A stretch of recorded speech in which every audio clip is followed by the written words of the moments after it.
Hi friends, welcome back to my channel. ముందుగా నా channel ఎవరైనా కొత్తగా చూస్తున్నట్లయితే సబ్స్క్రైబ్ చేసుకోండి, అలాగే లైక్ చేయండి. ఈ సొరకాయ తప్లెంట్లు ఎలా తయారు చేసుకోవాలో, దాని యొక్క కావాల్సిన పదార్థాలు ఏంటి, తయారు చేసుకునే విధానం ఎలాగో చూసేద్దాం పదండి. మీరు సొరకాయ తురుముకుంటారు కదా, సో దానికి తగ్గట్టు బియ్యం కూడా వేసుకొని బాగా కలుపుకోవాలండి. సో వాటర్ ఉంటాయి కాబట్టి వాటర్ ఇంకా అవసరం లేదు. సో దాంట్లో కొంచెం బియ్యం పిండి వేసుకున్న తర్వాత తగినంత కొంచెం సాల్ట్ వేసుకోవాలండి. టేస్ట్ కోసం చాలా బాగుంటాయండి ఈ తప్లెంట్లు. ఎవరైనా ట్రై చేయకపోతే ఈ వీడియో చూసి ట్రై చేయండి, ఎలా ఉందో కూడా కామెంట్ చేయండి. అలాగే దీంట్లో సాల్ట్ వేసుకుంటాం కదా, సాల్ట్ వేసుకున్న తర్వాత ఇందులో మనం నానబెట్టుకుంటాం అన్నమాట ముందే శనగ బ్యాళ్ళు. సో వాటిని కూడా దీంట్లో వేసుకుంటాం అన్నమాట.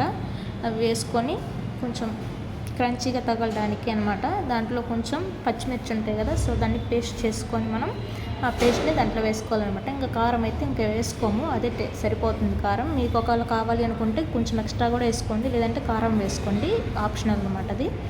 సో అది వేసుకొని కొంచెం ఇంకా వాటర్ అవసరం లేదు కాబట్టి కలుపుకోవచ్చు. అందులో కావాలంటే మీరు జీలకర్ర కూడా వేసుకోవచ్చు, వాము వేసుకోవచ్చు, ఇంకా బాగుంటుంది టేస్ట్. నేనైతే వాము వేయలేదు, సో మీరు వేసుకోవాలనుకుంటే వేసుకోవచ్చు అనమాట. తర్వాత అందులోకి కరివేపాకు ఉంటుంది కదా, సో అది మన చెట్టుదే అనమాట, వెళ్ళి తీసుకొచ్చాను. సో అందులో వేసేసుకున్నాము. ఇప్పుడు దాన్ని బాగా కలిపి పెట్టుకోవాలన్నమాట. సో ఇలా కలిపి పెట్టుకోవాలి. ఇలా అయిపోయిన తర్వాత దాన్ని పక్కన పెట్టేసి ఇంకా పొయ్యి మీద బాండి పెట్టుకోవాలి. సో అది పక్కన నానుతుంటుంది. ఈలోపు బాండి పెట్టేసుకొని అందులో ఆయిల్ పోసేసుకుందాం. సో అది కొంచెం సిమ్లోనే పెట్టుకోండి, హెవీగా అయితే పెట్టద్దు. నూనె అయితే తొందరగా కాగిపోతుంది కాబట్టి సిమ్లో పెట్టుకొని నూనె డీప్ ఫ్రై చేసుకోండి.